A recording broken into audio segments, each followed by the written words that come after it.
Good morning. It's that bit between Christmas and New Year when you don't know what to do with yourself. Well, I've got plenty to do. I was going to brew today, but changed my mind. Just been doing some little tidying up jobs around here. I've got all the wood back on. Looks quite neat now. I noticed a couple of the planks are in the wrong way around, so they're going to need a bit of a sand down and stain at some point. But that's all on and it works. Filled it yesterday with water. It's 15 degrees. Water that had been in the HLT and cooled down somewhat. It was at 15. I put the element on that's wound around it for, it was probably an hour and a half, and we got it up to 17. So it is capable of heating. We don't really want it to heat. We want it just to maintain and stop it dropping below about 18 once fermentation's finished. So I think it'll be perfectly fine for that. Been taking a further look at this one. I need to get behind it. It's full of beer, so as soon as that's empty, we'll pull it out. We'll do the same on that, wrap it round. This one contains currently 16 casks of Murgy Straight, and I can't move it to get behind to access the cooling coil in that one or to apply any form of heat into that one. But once that's empty, that's going to take Elliot and me and maybe one other to drag it out, get behind it, and see if we can get that stainless steel cowling off it and access the back. If not, we're going to have to rethink how we cool that one in future. Reassembled this. It was from when I first built it. It was a bit sort of temporary with silver foil tape and duct tape actually, so I bought some proper clamps. Came in yesterday, I run out of gas. They're only partially carbonated and the bottle had gone. My spare bottle was empty. Not much point keeping a spare empty bottle. That's currently in the car. I'm going to head back down to Pennine Gas in Sandbach for a second fill of the day, and we'll get that spare one filled up ready for next time. Might take you with me. What else is going on? A little bit of condensation dripping from the ceiling with the cold weather, and unfortunately it was dripping onto the sacks of malt, so I've just arranged a little bit of a temporary cover until we can deal with the condensation or move the pallet somewhere else. But as you can see, I've got a lot of grain now. Extra pale, Maris Otter, extra pale. Same around the other side, I think. Extra pale at the back, Maris Otter down there. Must be 2 tons there, so that's going to keep us going well into the spring, I think. I'm glad we bought it. We couldn't really afford to buy it now, but we did anyway, just so we've got the stock ready before the prices go up 1st of January. Jordan at 4T's in Warrington was kind enough to give me some of these cask dividers. Obviously floor space is a problem, and balancing them like this is a little bit dangerous. I don't go too high, but these cask separators allow you to go a little bit higher, so I'm going to use that for the empties, get another layer on top. I've got another one of these dividers down the side of the house at home, so I'm going to bring that in, and maybe even another one on top. Just takes up less floor space. We've got the height, obviously, we just don't have the floor space, so we'll build some towers with empties at least. Full ones, not much I can do about that. We do need to think about building another room here or extending them forwards or something, which again eats into the space a little bit, but I think we're going to need it, particularly when these 16 casks and these 8 casks plus these need to go in there. We're really out of room. There's plenty of beer in there already.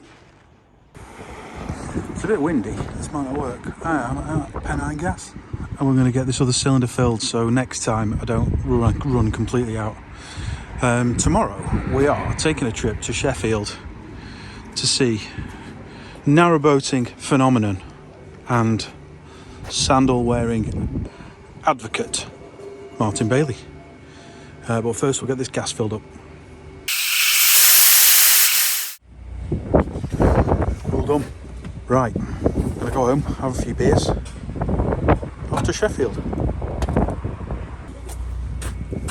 When I say I'm going to have a few beers, I mean, I'm not having a few beers, then driving to Sheffield, clearly. I'm having a few beers, then I'm going to go to bed, then I'm going to drive to Sheffield.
Absolutely no reason we couldn't have two sets of cars on here.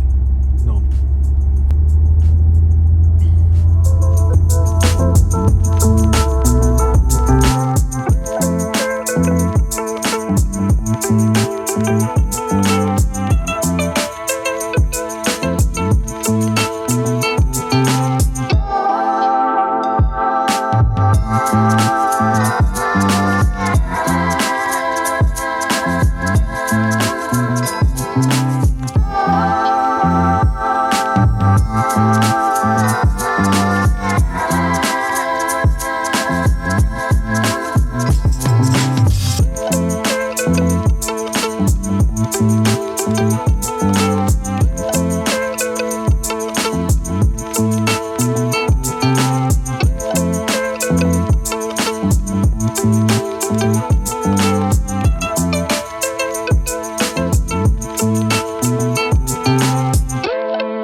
It's a little bit windy again, but for those of you that are in the know, you will recognise the boathouse sign and Marley the dog. And we have now arrived in sunny Sheffield to deliver a bit of grain to Mr. Bailey, who, if you remember that pallet that was delivered the other day, a good chunk of it was actually for Martyn, so here we go, 12 sacks. If you're not familiar with his channel, I'll give you the details in a second, but if you're not familiar with Martyn's channel, it's a pretty diverse little YouTube channel. He's got stuff on narrowboats and making jewellery and rings, and of course making beer. And he's recently set up a new business in this building called I think it's the Alchemist. Again, I'll check that as well in a second. He's going to be starting to brew beer commercially very, very soon. Anyway, let's get this stuff unloaded.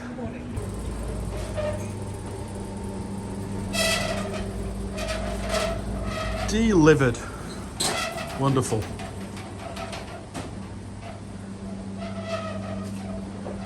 Hello, Sarah.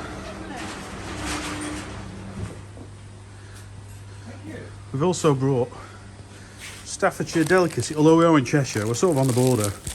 So we've brought some oat-based products for Martyn's breakfast in the morning. Staffy oatcakes stuffed with sausage and cheese and all kinds. It used to be the only reason I would stop off at Stoke. It was for High Lane and Hamel Road. I think both of them are closed. I think so. There's not many left now. They're little hole in the wall places. Yeah. Well, there you go. There's a fairly decent one in Leek, but from the canal it's about an hour's walk. Bit of a trek. The canal at Leek doesn't go into Leek. There you go. So there you go. So I'll put Martyn's link up on the screen. I would strongly advise following along. He's going to be creating something rather special here over the next few months. Once he gets his finger out. Well worth a watch. Right, we're going to the chippy.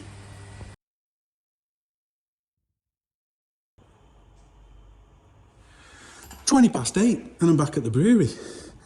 We've just got back from Sheffield. We saw Martyn today, had a great time. He's a lovely man. We had fish and chips and a good old chinwag, and he's even made some treats for the dogs, which I might show you a bit later. But back here now, and the reason that I'm here is I had a call from the King's Lock. They're preparing for New Year's Eve and have realised they need a top up in their cellar. So although it's 8:30 at night, we don't mind.